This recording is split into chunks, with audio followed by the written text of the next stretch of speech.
what to pursue first.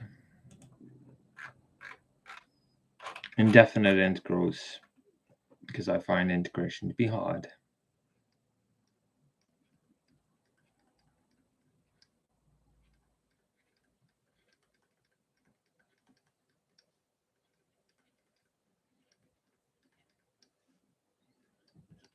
Let's go. The integral of 4x to the 6 minus 2x cubed plus 7x minus 4 dx. Let's open up the first 5.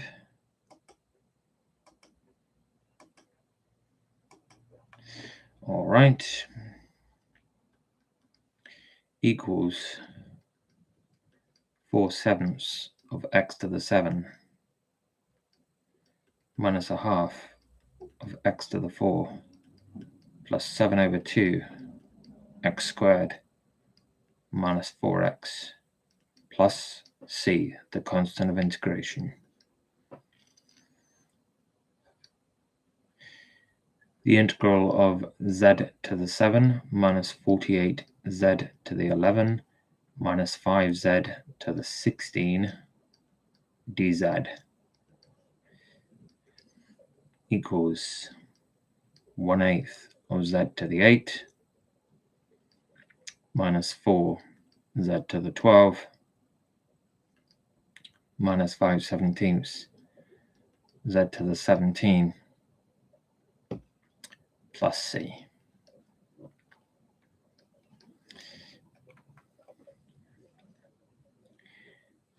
The integral of 10t to the negative 3 plus 12t to the negative 9 plus 4t cubed dt equals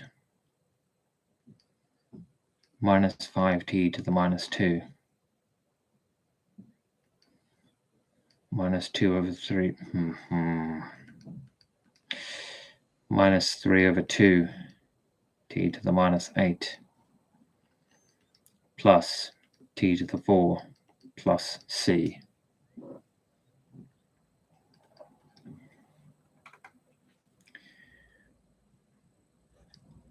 The integral of w to the negative 2 plus 10w to the negative 5 minus 8 dw equals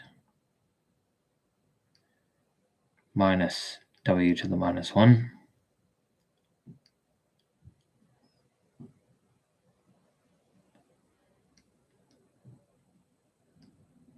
minus 5/2 w to the minus 4 minus 8w plus c. The integral of 12 dy equals 12y plus c. And we check.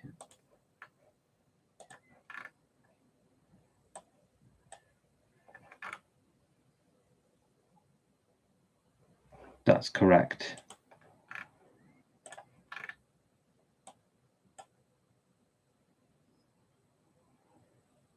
That's correct.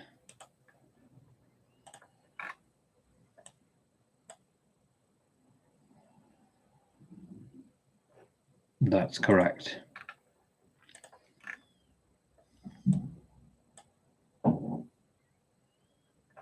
That's correct. That's correct.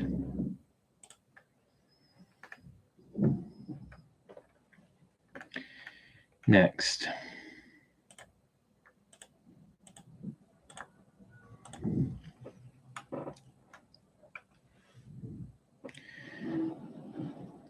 Problem 6. The integral of the cube root of w plus 10 times the 5th root of w cubed dw equals, that's w to the 3rd, so it becomes w to the 4/3, then 3/4 of w to the 4/3. that is w to the 3 over 5. So it becomes w to the 8 over 5, which is 50 over 8. W to the 8 over 5, which is 6 1/4.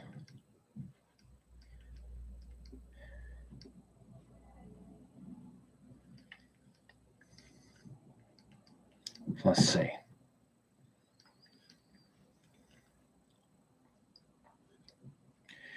The integral of the square root of w to the 7 minus 7 times the 6th root of x to the 5. Beg your pardon, that should be an x right there. The integral of the square root of x to the 7 minus 7 times the 6th root of x to the 5 plus 17 times the cube root of x to the 10 dx.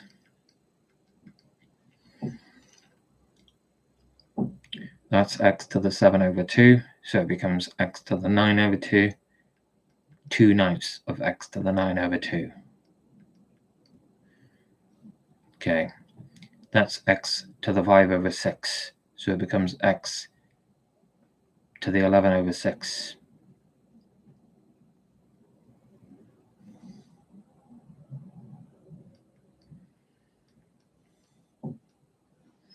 Six elevenths times 7 is 42 over 11. So minus 42 over 11. That's x to the 3. Wait, hold on, is that right? Okay, that's x to the 10 over 3. So it becomes x to the 13 over 3.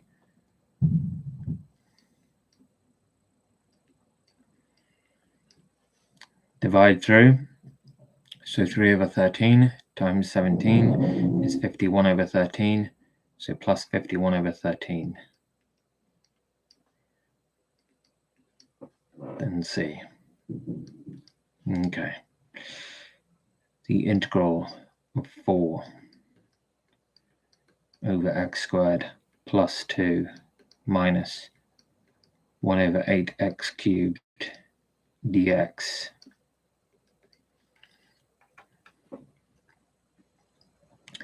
That's 4x to the negative 2.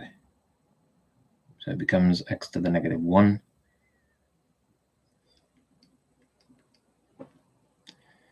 And divide through. So minus 4x to the negative 1 plus 2x. That there is 1/8. 1/8 of x to the minus 3. X to the minus 2.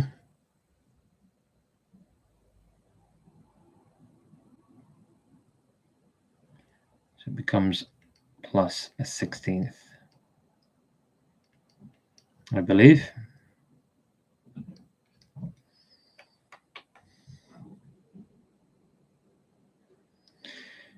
Now, the integral of 7 over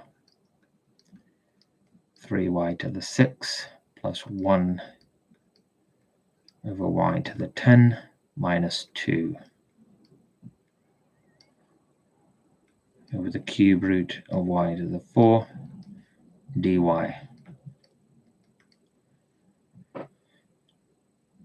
Okay, that's 7/3 times y to the negative 6.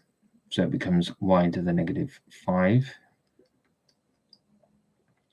Divide through. So instead of 7/3, it'll be negative 7/15. Okay, that there is just y to the negative 10. So it becomes y to the negative 9. Divide through. We get negative a 9th.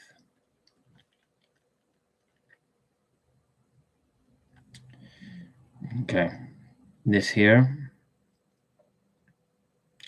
is minus 2 times y to the 4 over 3.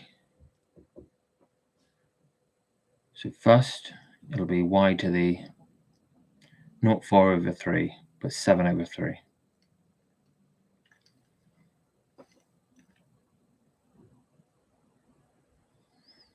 Then divide through. So the 2 in front is multiplied by 3 over 7, so it becomes 6 over 7.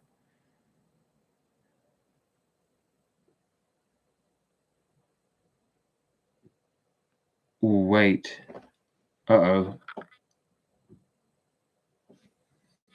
That's wrong.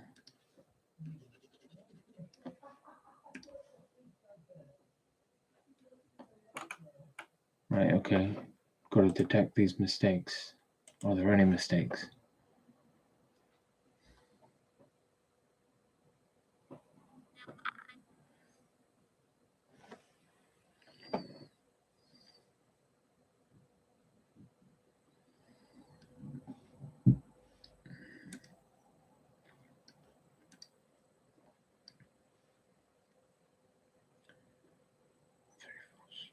Okay, that seems fine.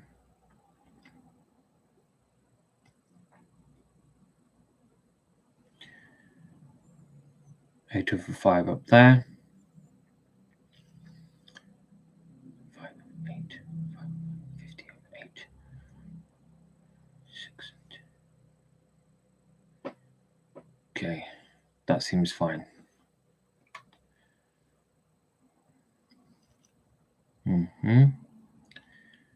X to the, that's x to the 7 over 2, so x to the 9 over 2. 2/9 of x to the 9 over 2, good.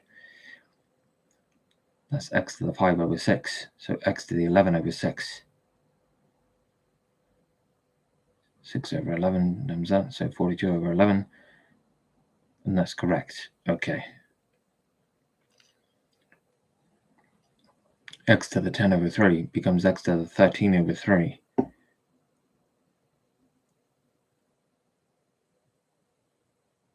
Got it. And then plus c. All right, so that seems fine. That's 4x to the minus 2. So it becomes x to the minus 1. So minus 4x to the minus 1. Okay, that seems fine as well. 1/8 of x to the minus 3, so x to the minus 2.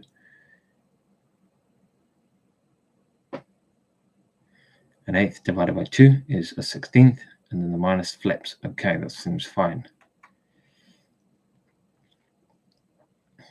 7/3 of y to the minus 6, so y to the minus 5.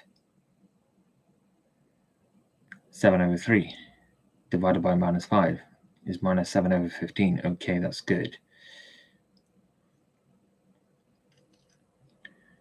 Y to the minus, this is y to the minus 10.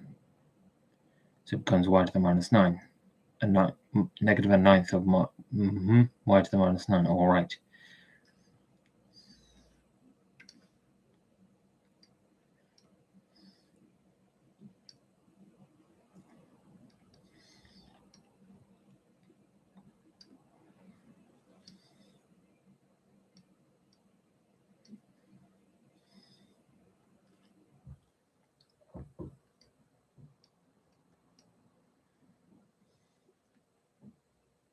No, that's just wrong. It's just wrong. It's to the minus 4/3, and then you add 1, so you get 2 minus 1/3.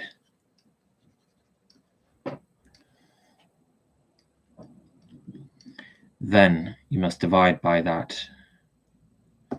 That minus 2, when you divide it by negative 1/3, it'll become plus 6.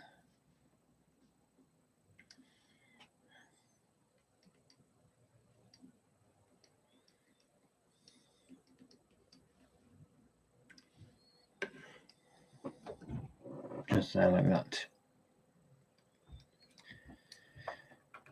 Okay. Multiply it out.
Good. Correct.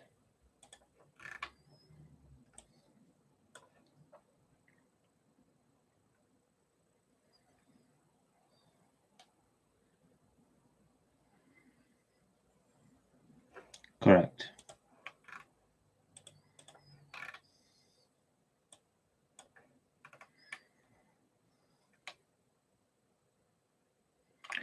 Correct.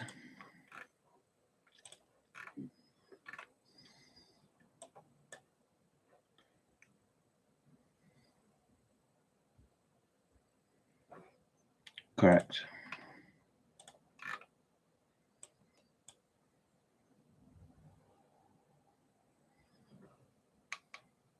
Correct.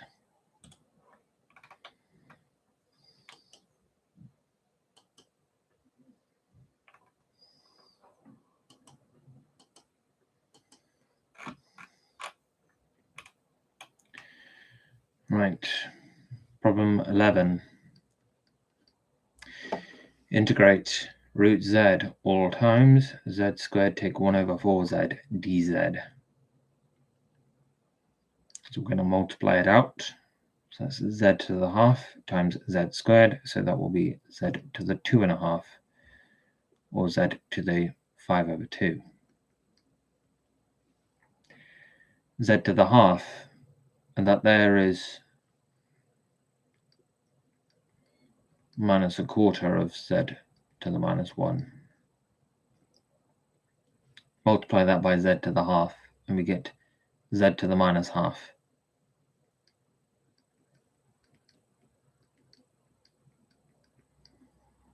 And all of that dz.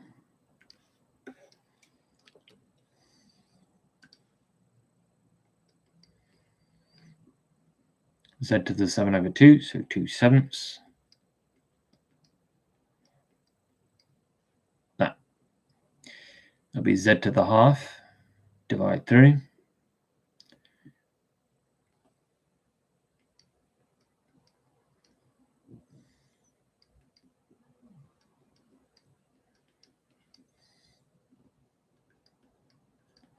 Just there like that. In the 12th problem, the integral of z to the 8 minus 6z to the 5 plus 4z cubed, take 2, all of that over z to the 4 dz. So we're going to divide through by z to the 4. So we will get the integral of z to the 4 minus 6z plus 4z to the minus 1 minus 2z to the minus 4 dz. That'll be a fifth of z to the 5 minus 3z squared.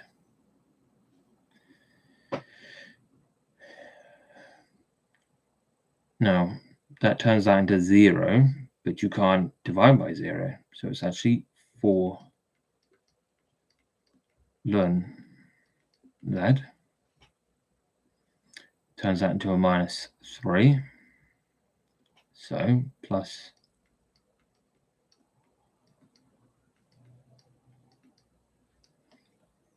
just there like that. Okay. Right, we'll see how true that is.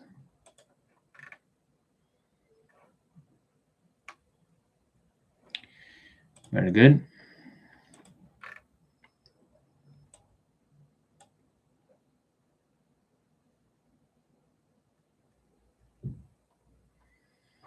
Very good.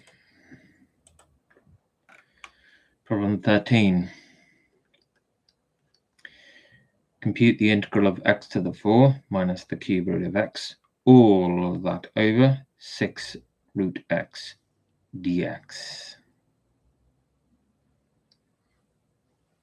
So just dividing through, that's x to the 4 over that. So that'll become x to the 3 over 2. X to the 3.5, which is 7 over 2.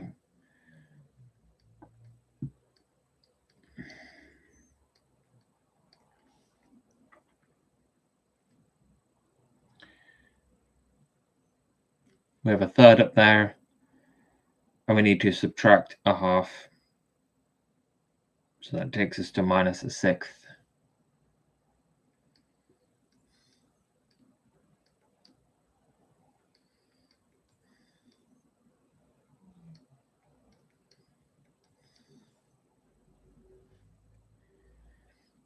So that becomes x to the 9 over 2.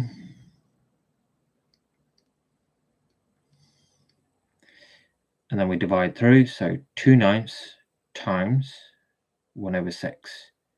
So that's 2 over 54, which is 1 over 27. Okay. Then add on 1 to this. Okay, so it becomes x to the 5 over 6.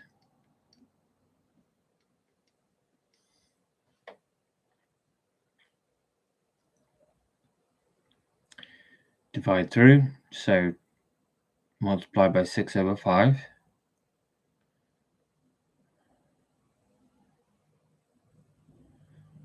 So you get minus a fifth. There, like that. That's what I believe it is. Let's just pursue the 14th one while we're here. Compute the integral of sine of x plus 10 times cos x squared of x, all dx. So part by part, term by term rather. The integral of sine of x is minus cosine of x.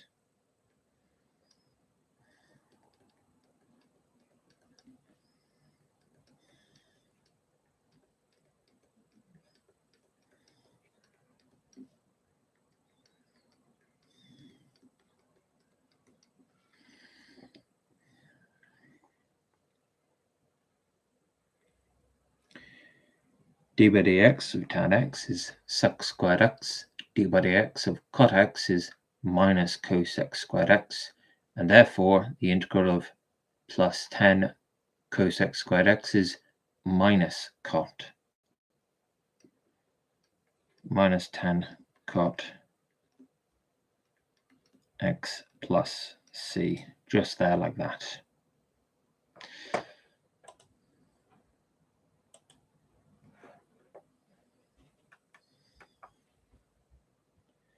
While we're here, we pursue the 15th one.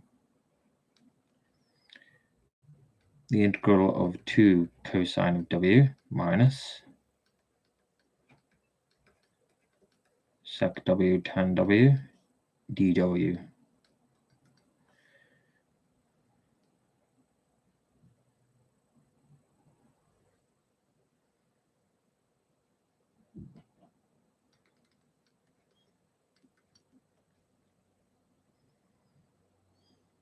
d by dx of sec x is sec x tan x, but this has a minus sign in front of it, so it'll be minus w plus c.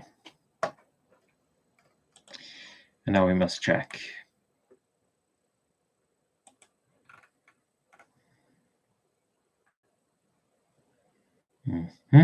That's correct.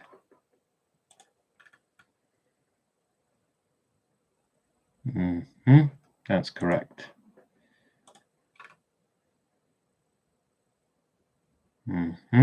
That's correct. Next.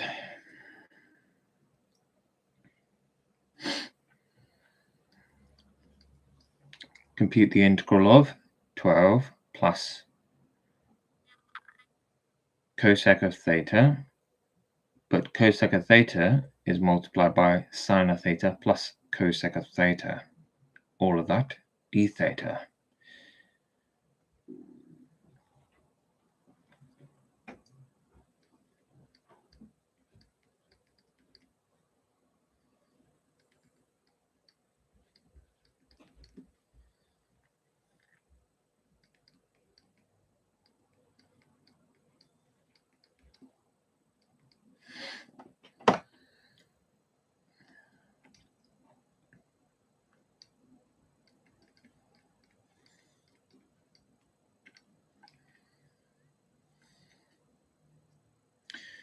cosec of theta, by definition,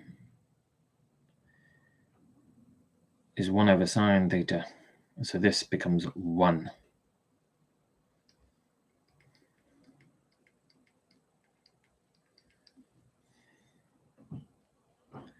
So the integral may now be rewritten as 12 plus 1, which is 13,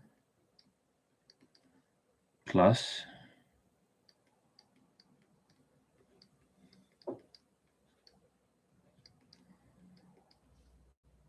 there. So that'll be 13 theta. And then cosec squared of theta. dy dx of tan x is sec squared x. dy dx of cot x is minus cosec squared x. And therefore this will be minus cot of theta plus c. Okay. Problem 17. Compute the integral of 4e to the z plus 15 minus 1 over 6z all dz.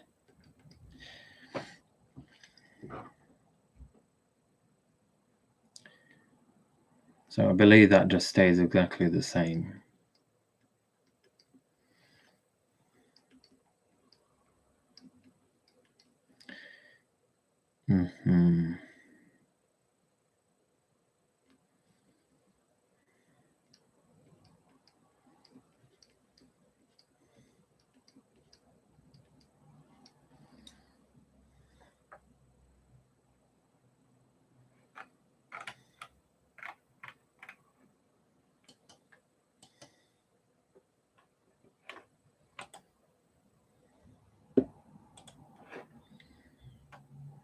Next up, the 18th one here.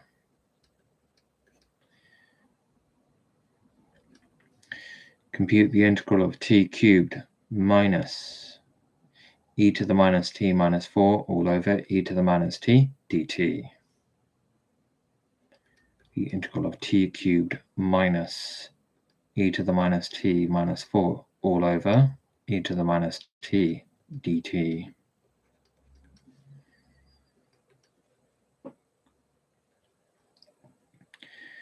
Split this fraction. E to the minus t over e to the minus t is minus 1.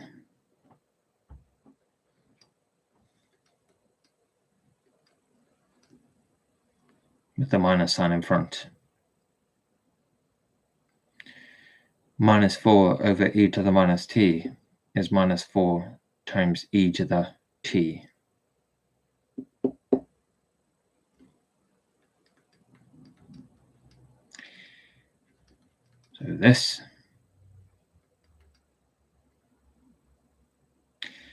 So this is 1/4 of t to the 4 minus a t plus 4e to the t plus c. Well, we must check these.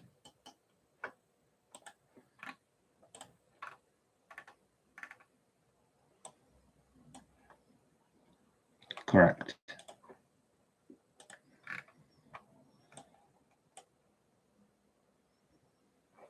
Correct.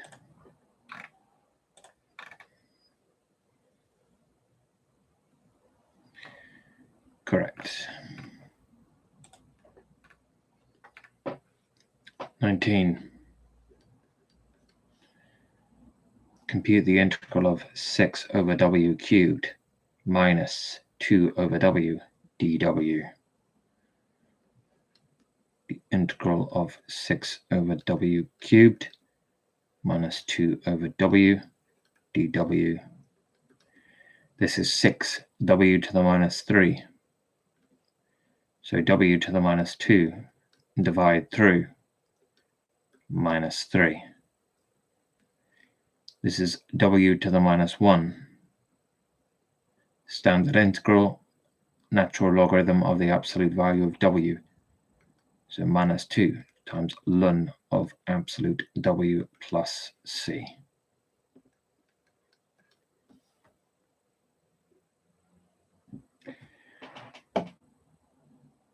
These are the arc trigonometric functions here.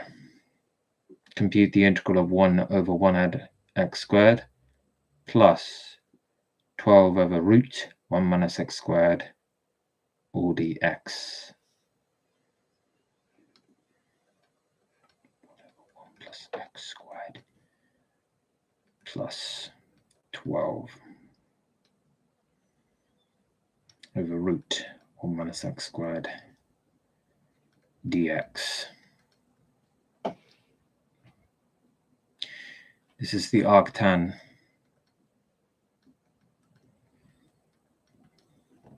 function there.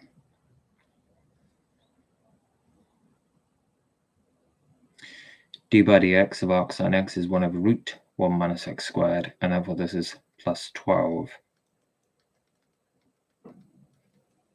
arc sine x plus c. But there will be some finer points here. So we check all these. Then the last comes last. That is correct. Oh, we've already checked these, but I will check again. Yes, that's right. That's right.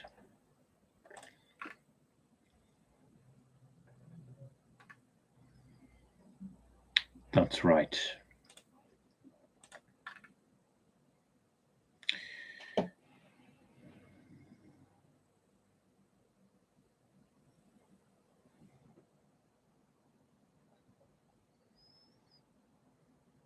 Understood, yeah.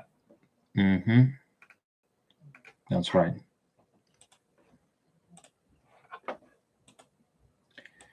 Now the remaining ones.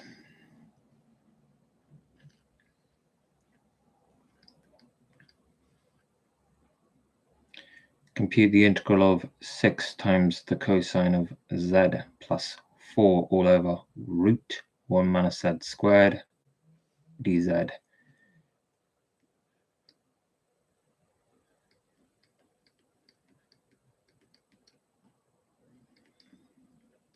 Over root 1 minus z squared dz.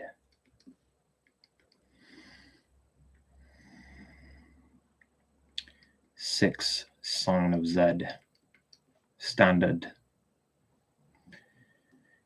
D by dx of arc sine x is 1 over root 1 minus x squared.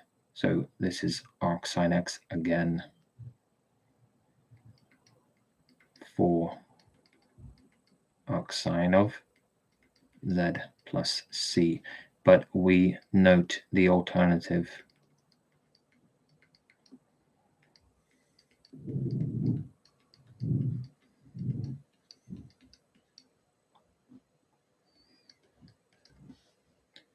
Determine f of x given that f prime of x equals 12x squared minus 4x and f of negative 3 is 17.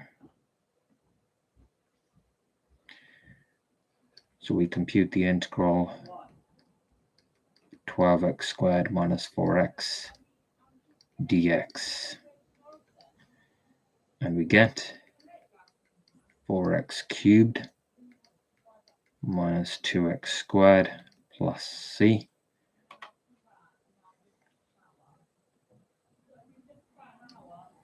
Not there is f of x.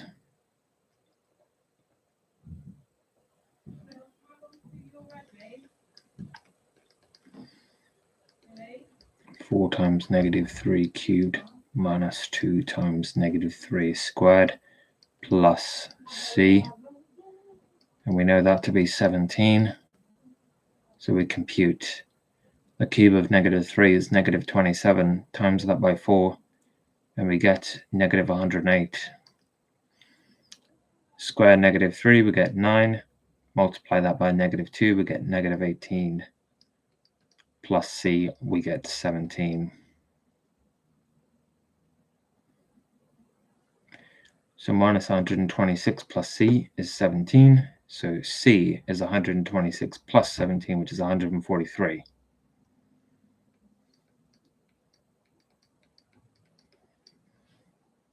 And they asked us for what f of x is, so we will tell them.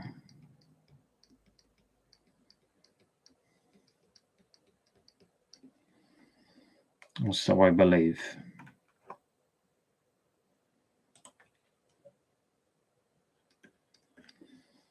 Determine g of z given that g prime of z equals 3z cubed plus 7 over 2 root z minus e to the z, and g of 1 equals 15 minus e. So we compute the integral of 3z cubed plus, we put it in pseudo-polynomial form. So this is z to the minus half, 7 over 2, z to the minus half, minus e to the z, dz. Compute 3/4 of z to the 4. This becomes a half. Divide through by a half is the same as multiplying by 2, so this becomes plus 7. And this is itself. Just there like that. And that is g of z. Right there. And we know that g of 1 is 15 minus e. So 3/4 plus 7 minus e plus c equals 15 minus e. The negative e on the left and the right cancels. So we have 7 3/4 plus c equals 15. So that's a quarter, 7 1/4.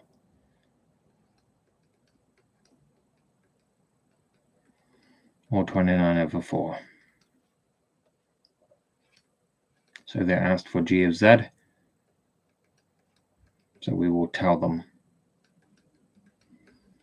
3/4 of z to the 4 plus 7 of z to the half minus e to the z plus 29 over 4.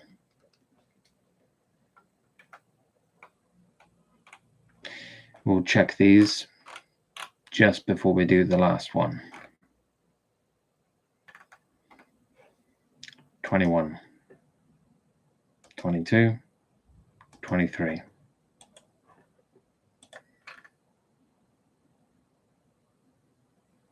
That's correct.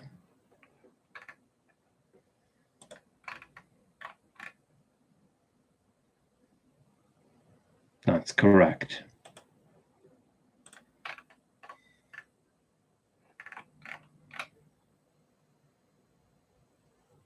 That's correct. Now the last one.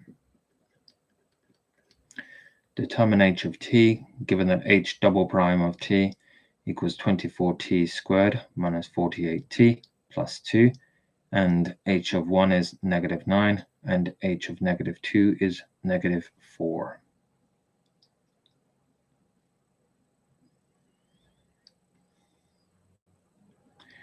So we integrate 24t squared minus 48t plus 2 dt,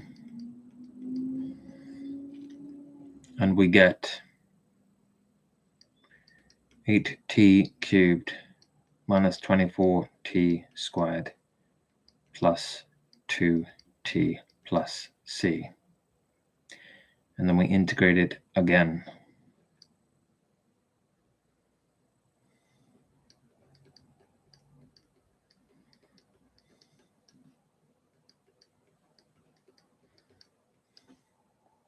dt. And we get 2t to the 4 minus 8t cubed plus 2/3 of t cubed. Is that right? No, that's not right.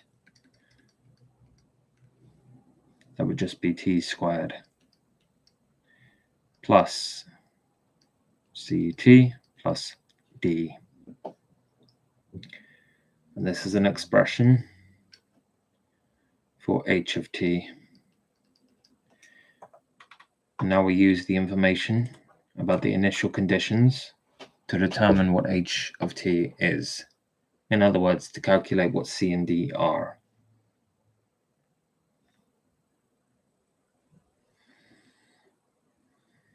So h of 1 comes first. So we know that this is 2 minus 8 plus 1 plus c plus d, and that's equal to -9. 2 minus 8 is -6, minus 6 plus 1 is -5. Add that to the other side, so c plus d equals -4.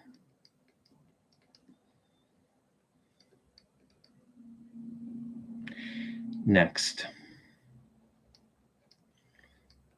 h of -2. -2 to the 4 is 16, so 32. -2 cube it, we get -8, so 64. Square it, we'll get 4. Minus 2c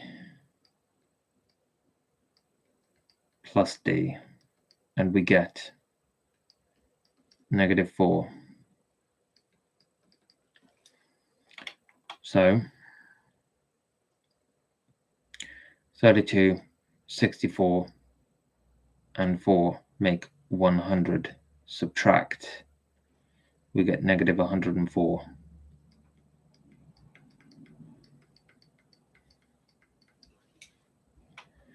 Solve simultaneously.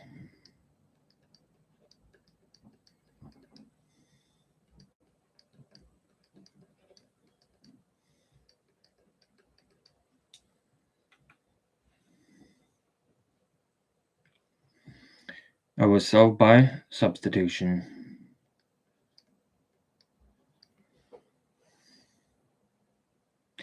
D is -4 minus c.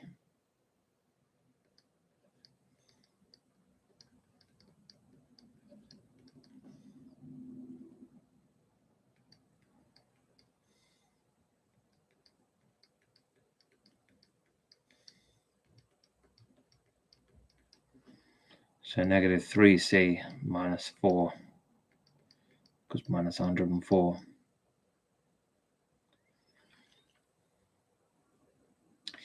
Add that onto both sides, and I get -3c equals -100. So c is equal to 100 over 3. Seems.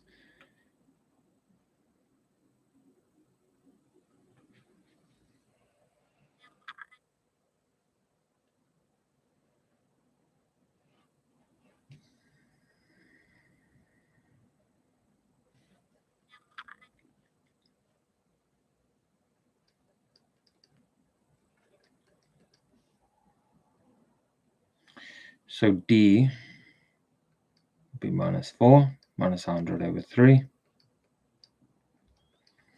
So this is -37 1/3. So it would seem, but I could be wrong at this stage because of a slip somewhere.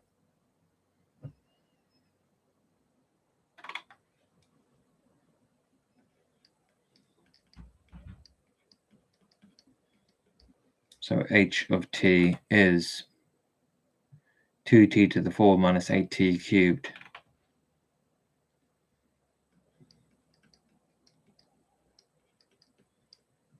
plus t squared, was it?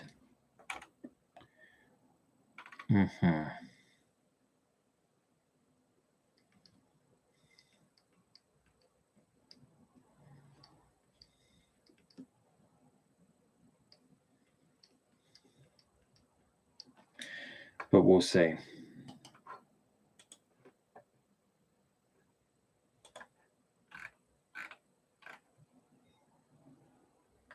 All right, that is correct there. 37 times 3 is 111, so that's actually correct. That's good. All right, that's complete.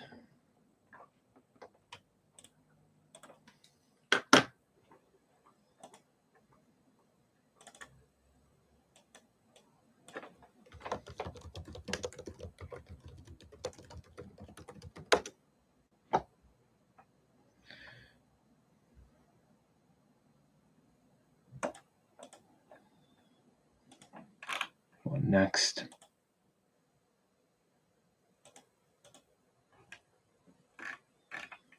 The shape of a graph, the second part of this excursion.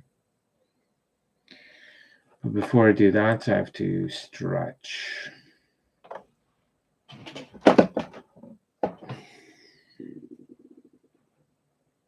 I will be right back.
All right.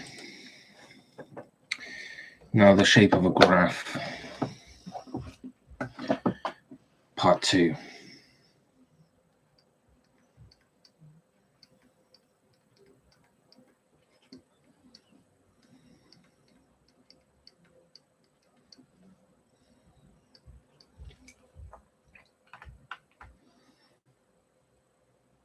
The graph of a function is given below.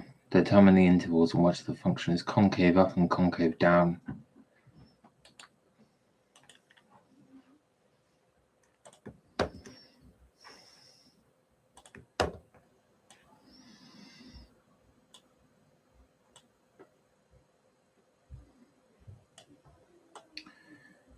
Okay, so the concavity of a function is not dependent upon if it's increasing or decreasing. So that's a mistake that I need to avoid. It's talking about the tangent lines to the function and whether they are above or below. So let's see if I can try this.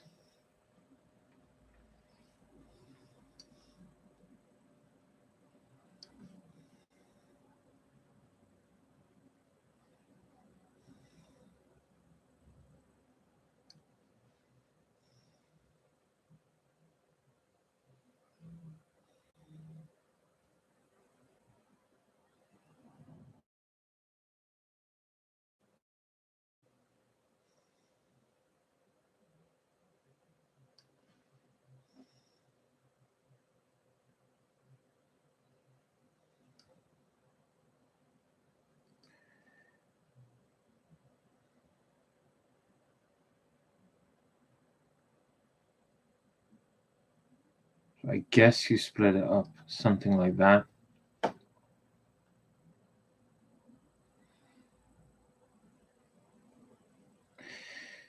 So I'm really not certain about this. So I need to see how he even begins.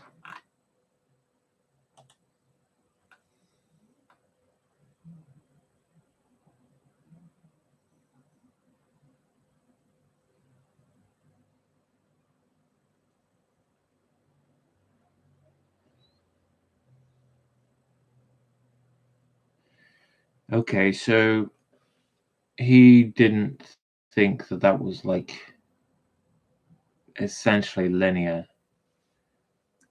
To him, all the tangent lines were underneath there, which means that it's concave up.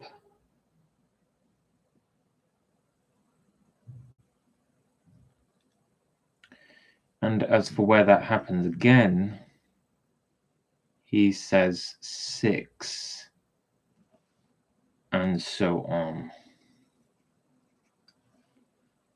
So visually, there and so on. So I'm going to use, no, it's not raining. So I'm going to use red for concave down.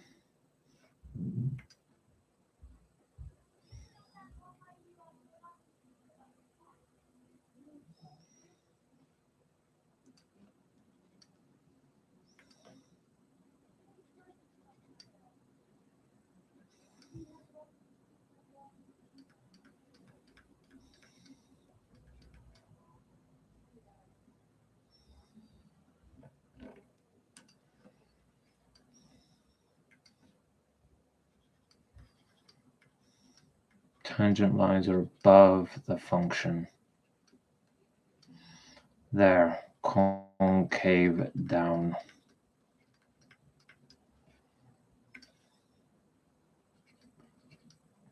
Concave up.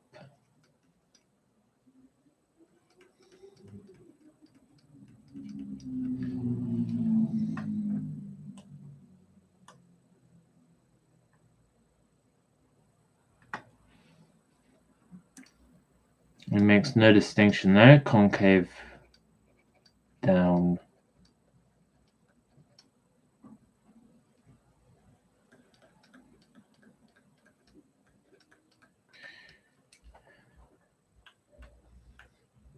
are at best estimates, as it won't always be clear where the concavity changes. So I need to be real explicit about this visually, and I need to stare at this and imprint it upon my mind so I get more of a physical intuition for this.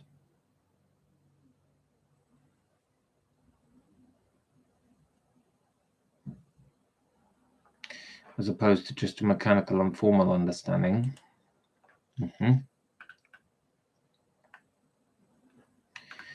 Okay, so in problem 2, we have the second derivative of a function, the graph of it.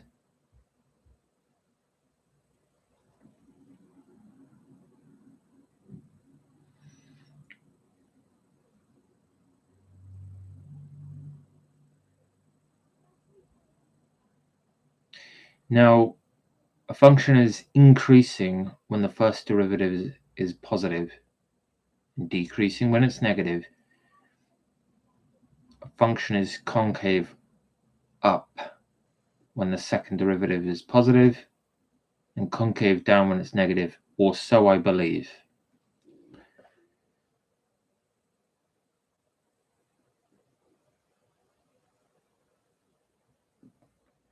Okay, so instead of just looking it up, let me try and think it through.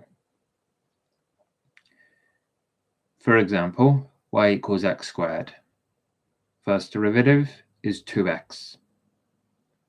Makes total sense about its increasing and decreasing behavior, like that. Second derivative is literally just 2.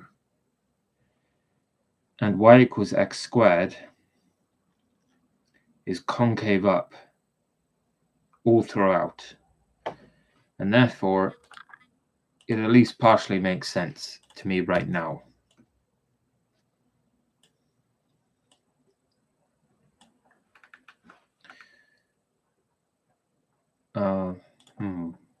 Okay. Just do that on a new page here.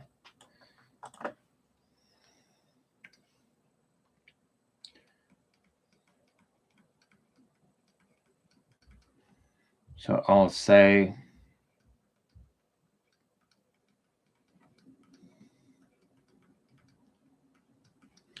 and I'll say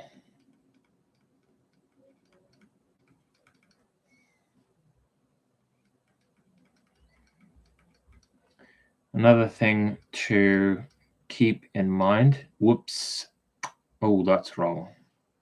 Ooh, no, wait. That's actually okay. I just wasn't thinking.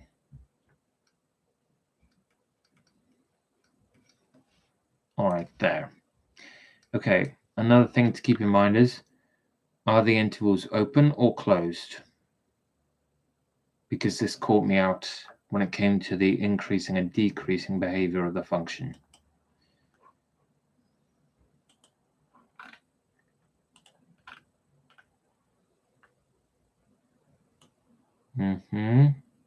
All right, that's correct.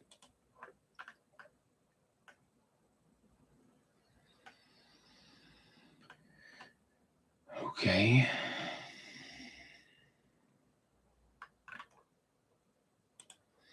One function at a time.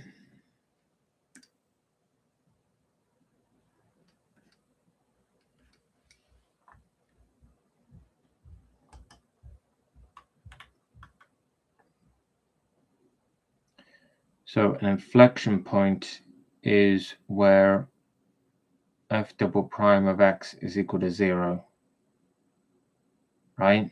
Where the concavity is changing. I think. We're about to see.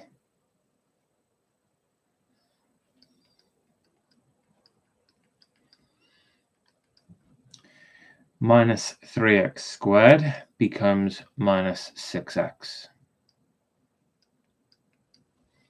6x squared becomes 12x, which becomes 12.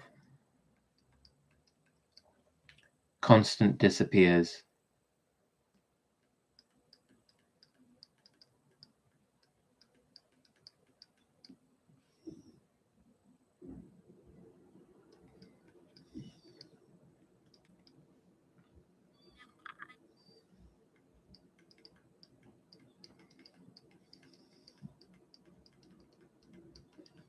So 2 is an inflection point.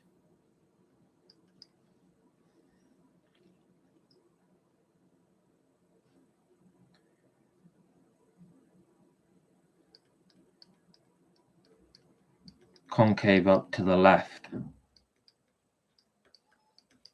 Concave down to the right.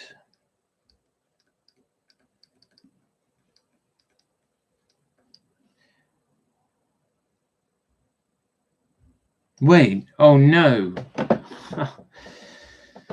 All right.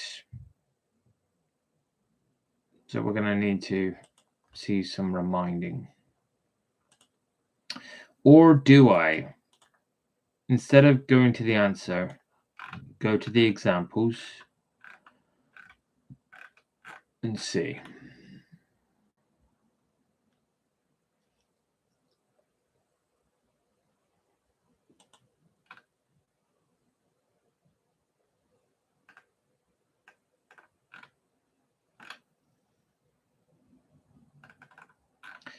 No, but we want to know about critical points. No, inflection points.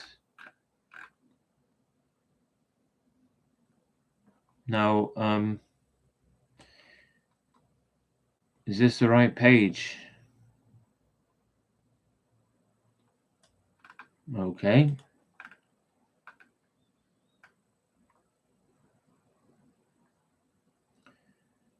Critical points are this.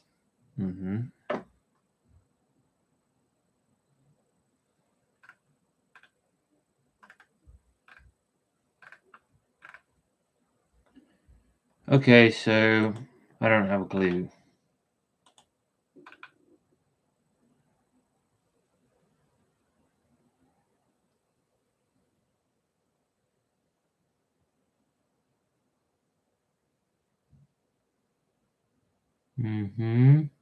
Gotcha.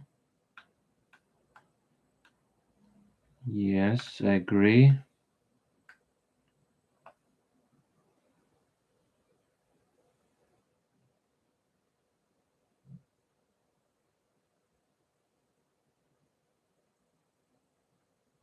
Just simply that. All right.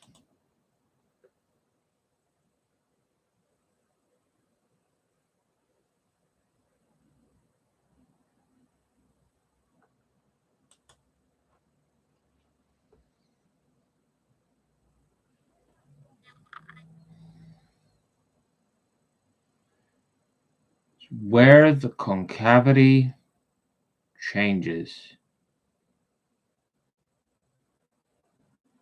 I get it. Because it could just touch the axis just once, right? But in this case, it clearly crosses it. So at this stage, that's incorrect. And I should say is a possible inflection point.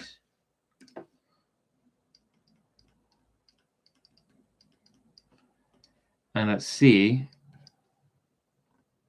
2 is an actual inflection point as the concavity changes.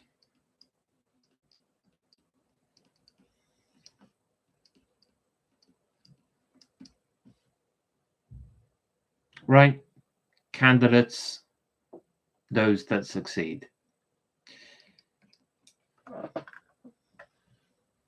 Problem 4. Find G double prime of Z. So 4Z cubed, 12Z squared.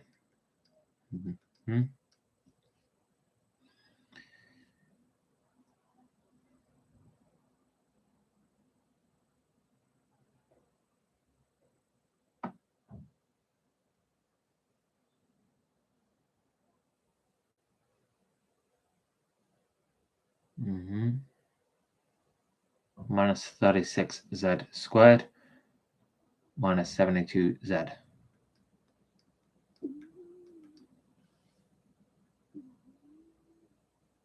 Plus 84, but then that disappears.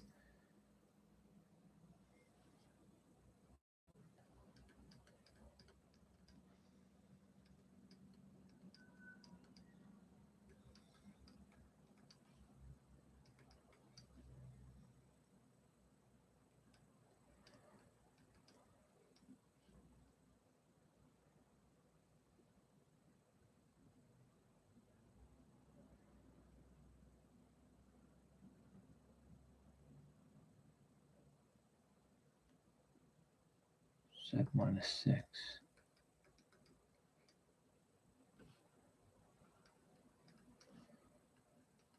Does that equal 0 or 6?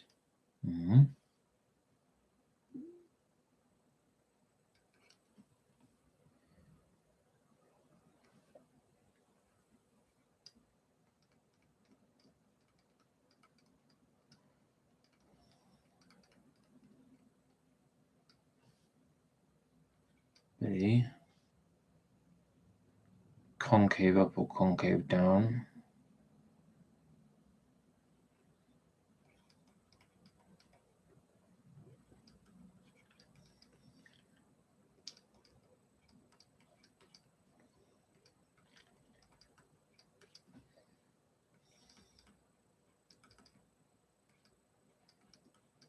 There.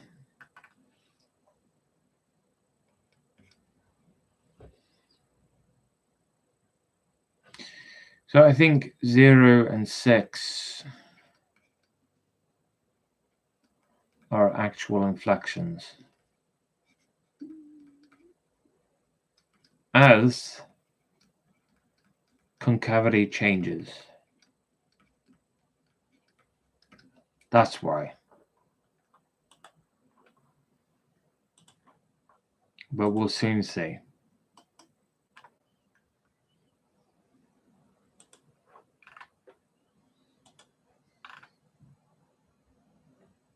Agreed. Agreed. Agreed. All right, that's fine.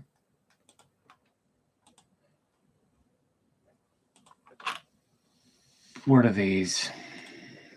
Come here. All right. Fifth one. H double prime of t. Compute. 4t cubed becomes 12t squared, just like before. 36t squared. Wait, this is just... Okay. 72t. Then here, 12t becomes 12. And these disappear.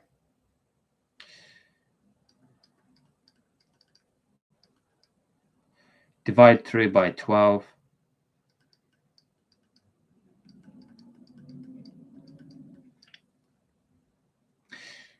Clearly you can't factor it, but by QF you can solve it.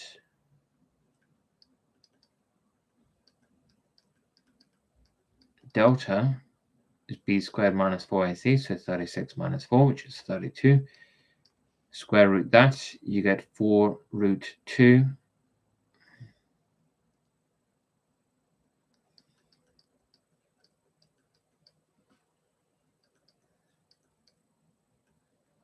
And all of that is divided by 2.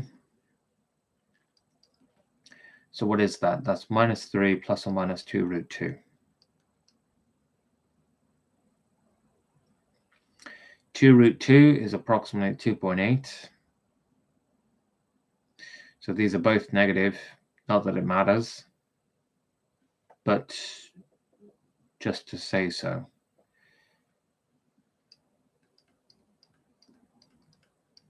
Possible inflection points, or as I'm going to call them, inflections.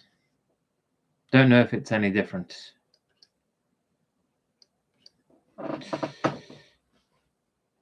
Okay.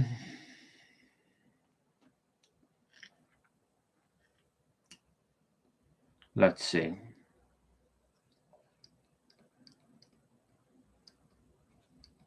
Concave up.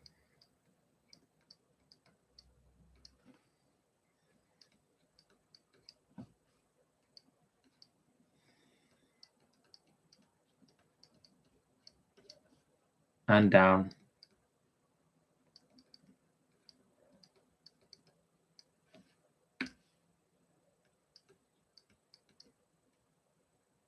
Whoa, hold on. Hello. Minus sign. It's 3 plus 2 root 2. There, like that. And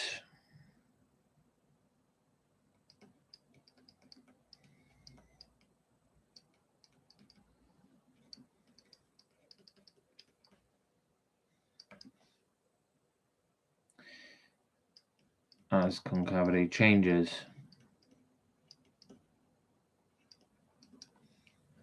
so I believe, and so I will see.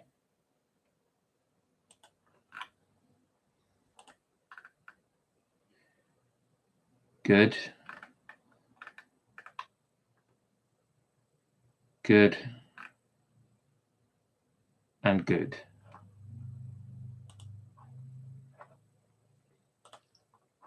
Six.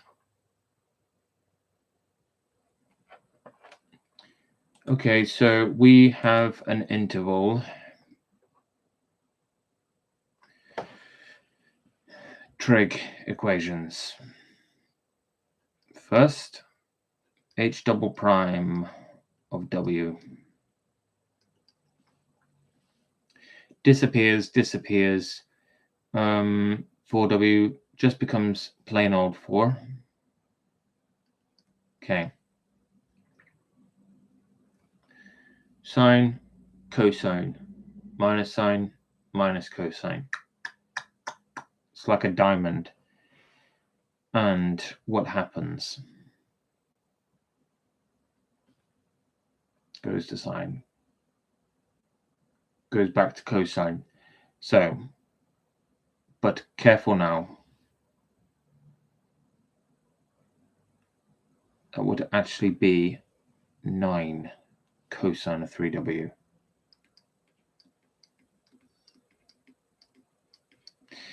And solve.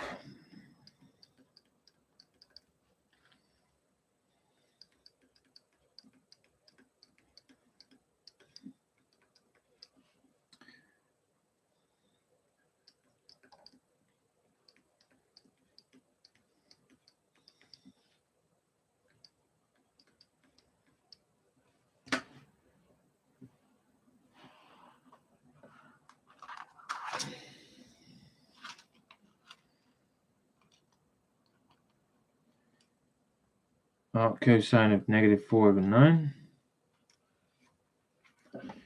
2.03.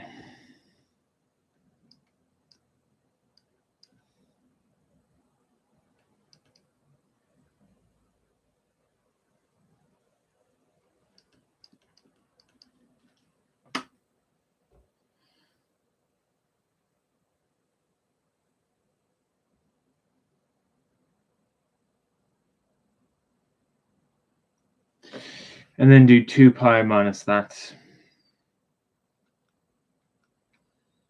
to get the other one.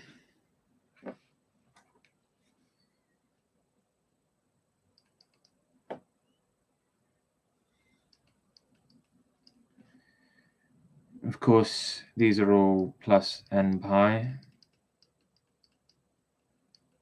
for n and z. And then everything has to be divided by 3, and we have to see who's actually in the interval.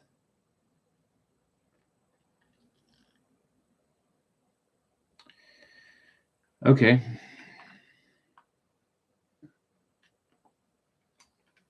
Divide that by 3.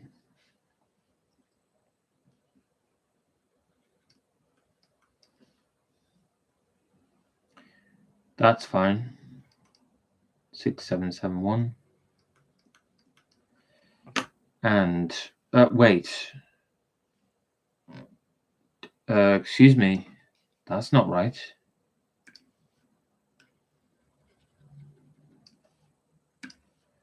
Two pi n.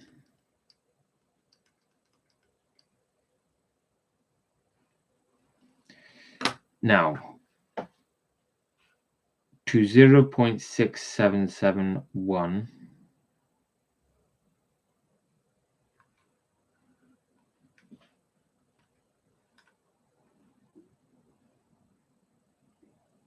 I add 2/3 of pi, takes me out.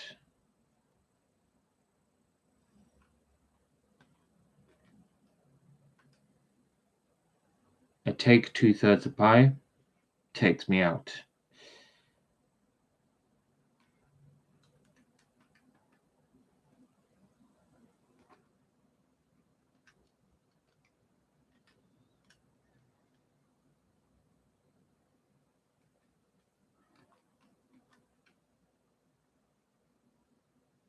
Divide that by 3, get 1.4173.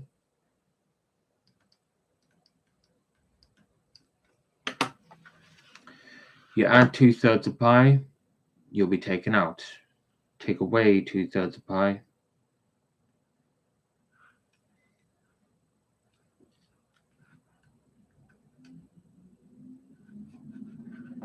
you go down there.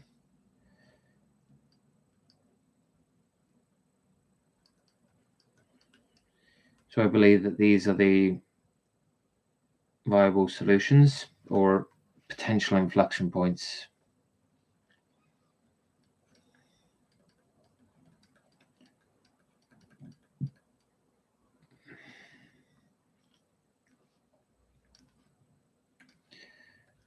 Possible.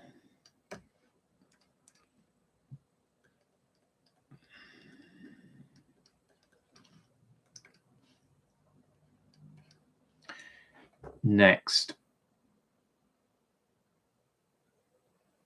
we need to think about where it's concave up and concave down. And the way to do that is to think about the number line.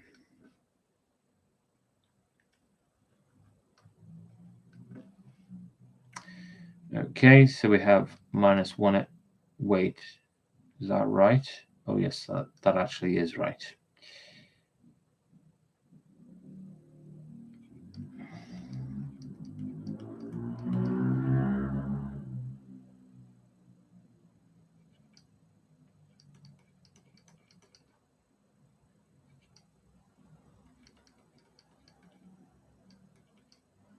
And then to see if it's positive, if the second derivative is positive or negative in these regions. So, fortunately, second derivative is not so bad looking.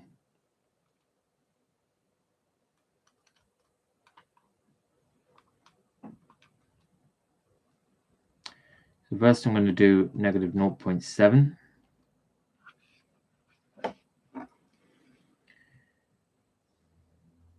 Negative right there. Then I'm going to do negative 0.5.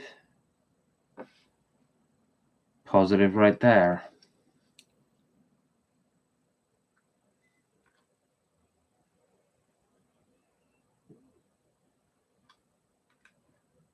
Then I'm going to do 1. That's negative right there. And then I'm going to do 1.5. And it's positive right there. And now, think.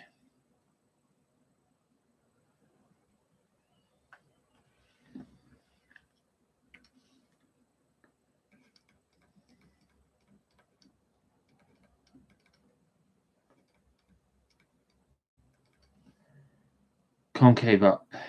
Where is it concave up?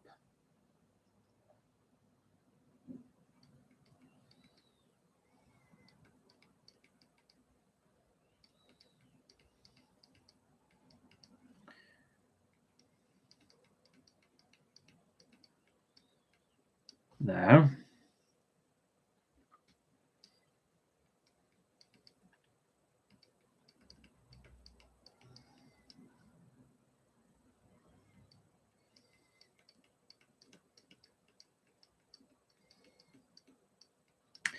There. And as for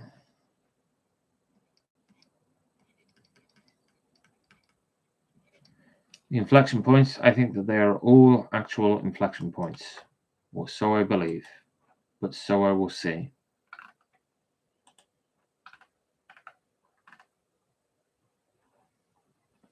Okay, you agree with me? That's good.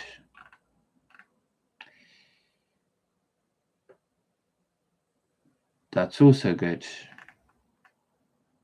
And you agree with me about that? That's great.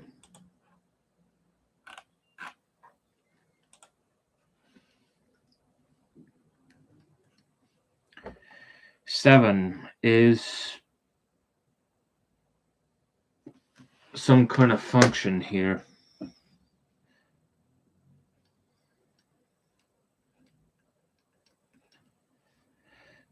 Okay, first find r prime of z using the product rule. So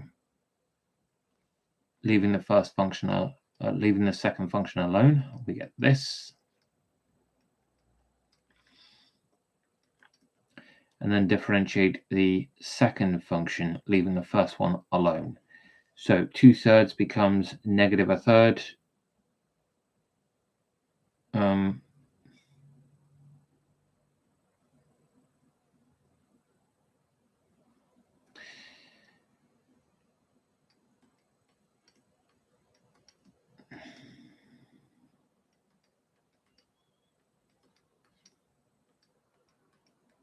There. Now, our double prime of z. All right, so that will become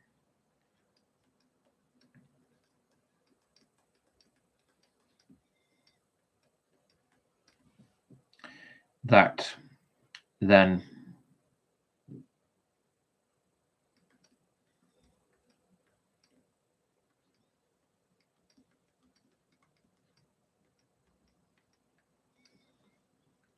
that.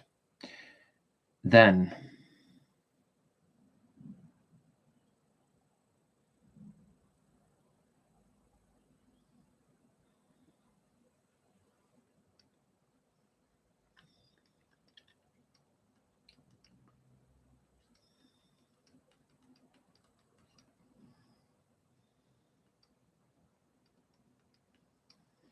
that. And those add up together. So solve.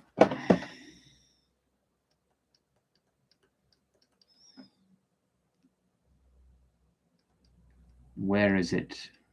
Oh, beg your pardon. That's not right. That's not right at all. 4/3 of z add 4 to the negative 1/3. Find out where it's equal to 2/9 times z add 4 to the negative 4/3.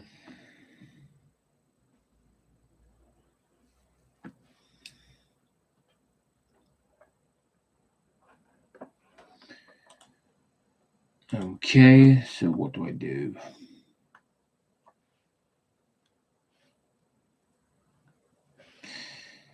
I know that there's some way to just get rid of this, but what I'm going to do is I'm going to let y equal z add 4 to the negative 1/3. Then this becomes equivalent to solving 4/3 of y is equal to 2/9 of y to the 4. Is that not correct? So I think. Dividing 3 by y cubed, times by 9 over 2, so 36 over 6, so 6, so y cubed equals 6.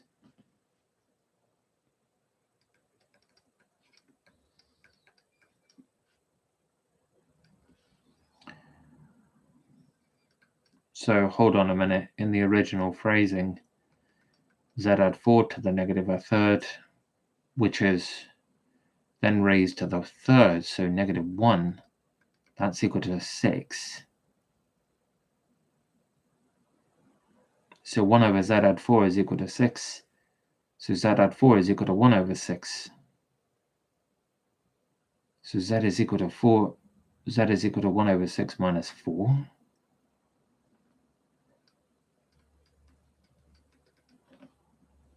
One over 6 minus 4, so minus 3 and 5, 6.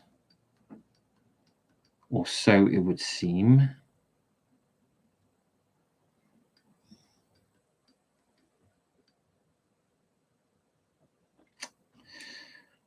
Okay.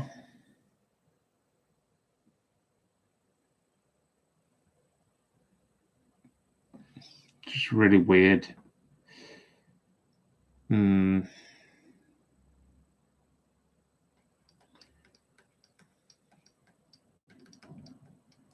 Is a possible inflection?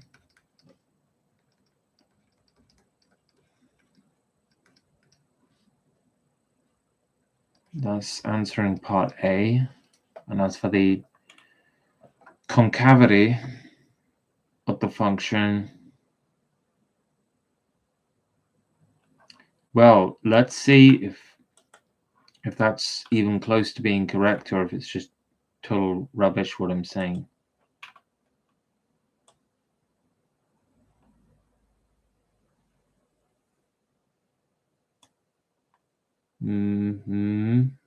All right. Okay, so I'm way off.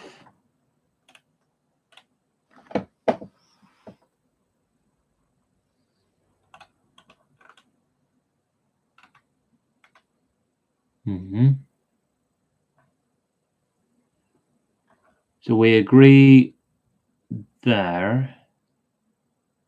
Then he puts everything together.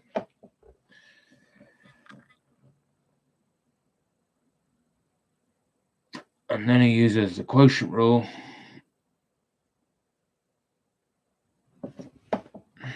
All right.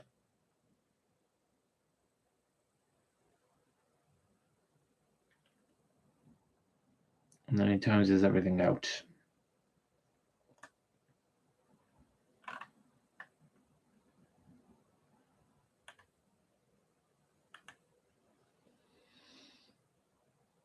Okay.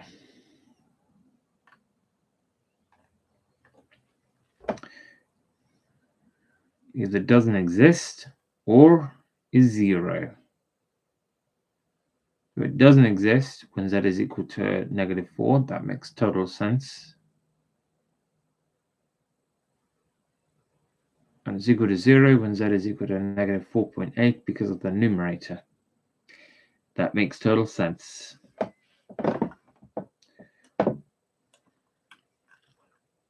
So it's this bit here. So get rid of all of that. It's not correct. You don't want incorrectness around me. So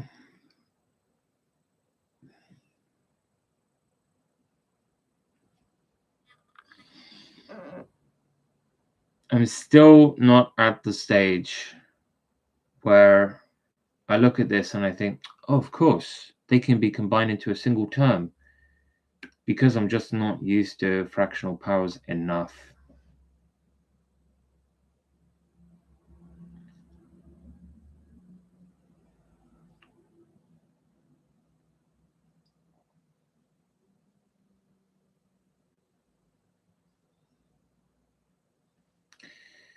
Okay, so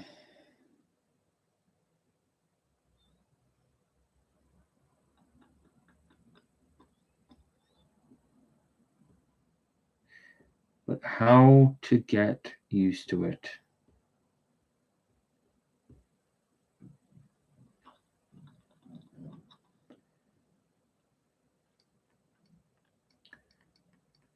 Like, I get that that is that, and I get that that is... Sorry, but that just looks really bad. There.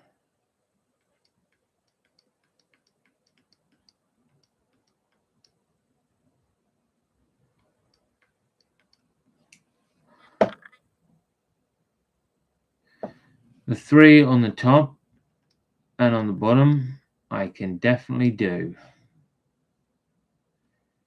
The Z add 4 down here to the 1/3. I need to think. That's going to bump this up by 1/3. It has to. And therefore that just turns into 1. Okay. So we have 5Z add 12 on the top over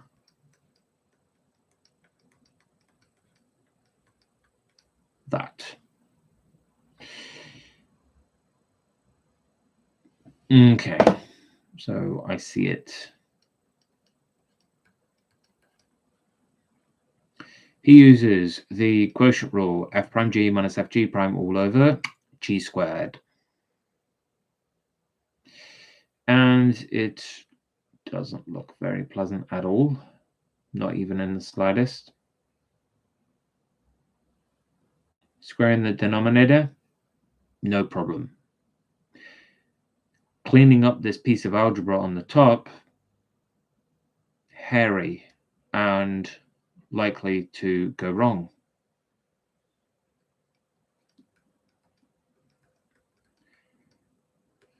Don't have enough energy for that particular process right now.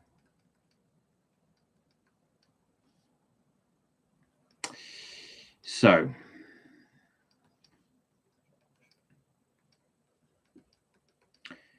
Z does indeed equal -4 or -4.8.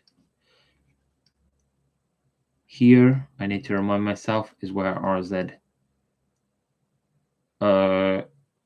is null,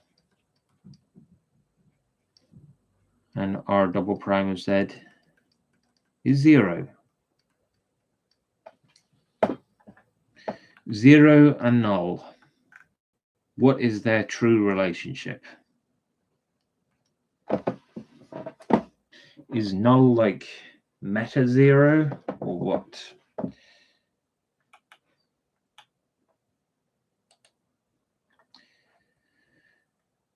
Determine the intervals on which the function is concave up and concave down. All right. So what does this mean? This means that I need to think of the number line. And I need to plant -4.8 and -4, and I need to investigate the behavior of R double prime of Z in these 3 regions. So what do? I stick in 0 first.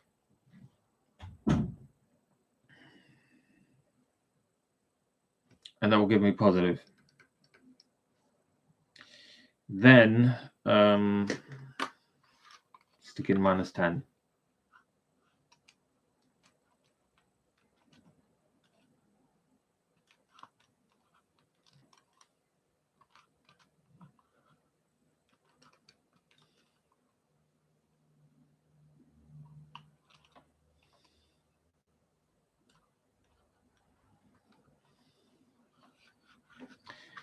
That's negative. Then -4.5.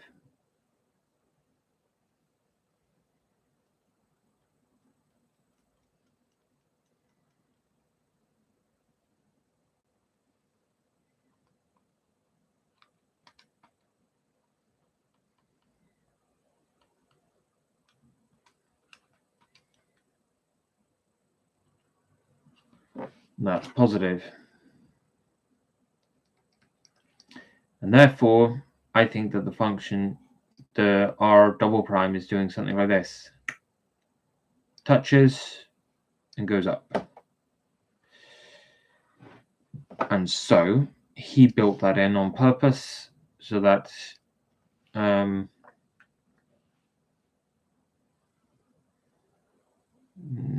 what? Yeah, I didn't answer part B, did I?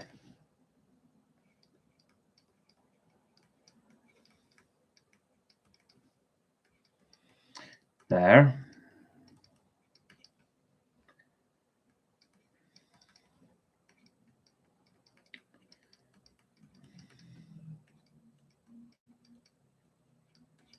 There. Part C. Now, as for the actual inflection points,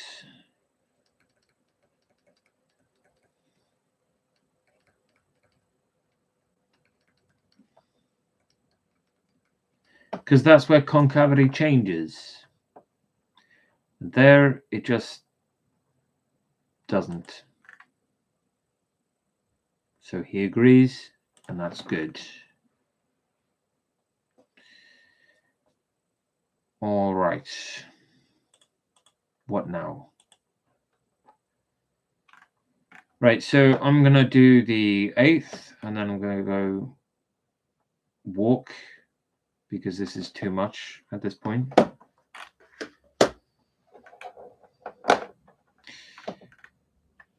All right, so problem 8. First, h prime of x. What's that?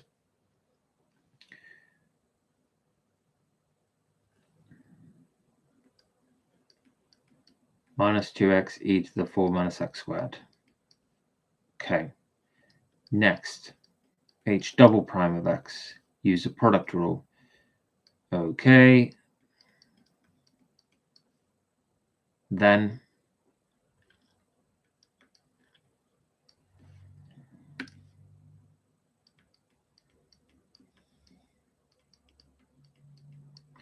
that. Now,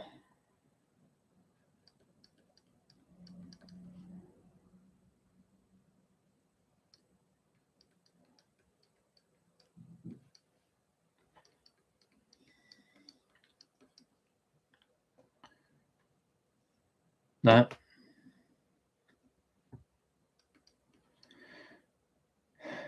And so that's only 0 when 4x squared minus 2 is equal to 0 itself, which is 4x squared is equal to 2. So x squared is equal to 2 over 4, which is a half. And x is plus or minus root of a half, which is plus or minus root 2 over 2. No, it's not. That's wrong. Well, what is it then? Oh, it is root 2 over 2. So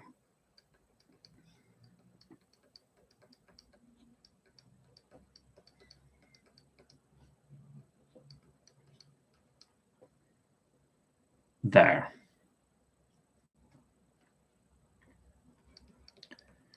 Possible inflections right there.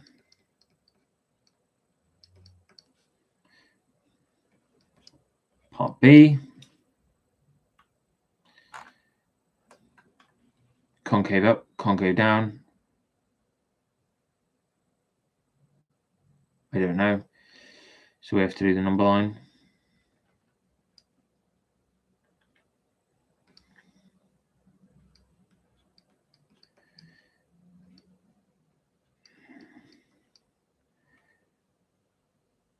Stick in 0. Okay, so that's negative. Stick in a billion. Positive. Tiny, but positive. Stick in negative a billion. Positive. Massive. Okay, so it does this. So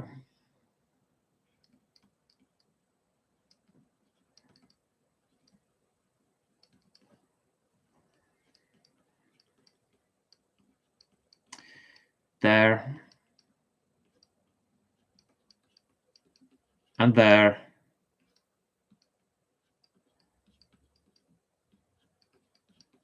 and there. Next.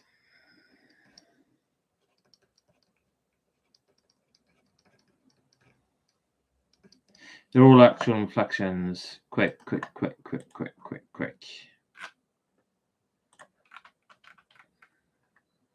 Gotcha. You agree, and you agree. Okay, that's good enough for me. I want to go on a walk now, really, really bad. Goodbye.